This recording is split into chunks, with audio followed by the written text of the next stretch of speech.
નમસ્કાર દોસ્તો, ફરી એક વખત તમારું આ વિડીયોમાં હાર્દિક સ્વાગત છે। આમ તો પરિવહન માટે રિક્ષા આપણે ત્યાં પ્રચલિત વાહન છે અને લોકો રિક્ષા ચાલક ઉપર ભરોસો કરીને એક જગ્યાએથી બીજી જગ્યા ઉપર જવા માટે રિક્ષાનો ઉપયોગ કરતા આવ્યા છે। પણ મહેસાણાના ઊંઝામાં એક એવી ઘટના સામે આવી છે જે ઘટનાને પગલે રિક્ષામાં મુસાફરી કરતા પહેલા 100 વખત વિચારવું પડે। મહેસાણા જિલ્લાના ઊંઝા નજીક આવેલા કહોડા ગામથી ગર્ભવતી પરિણીતા પોતાના વહાલસોયા બાળક સાથે રિક્ષામાં બેસી વિસનગર જવા નીકળી હતી।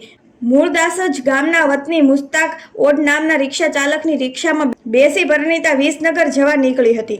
રિક્ષા ચાલક અચાનક રિક્ષા રાજગઢ ગામની સીમા સુમસામ જગ્યાએ લઈ ગયો હતો અને ત્યારબાદ તેના બાળકને મારી નાખવાની છરીની અણીએ ધમકી આપી ગર્ભવતી મહિલા ઉપર હવસખોર રિક્ષા ચાલકે બળાત્કાર ગુજાર્યો। આ ઘટનાને પગલે સમગ્ર પંથકમાં ચકચાર મચી ગઈ।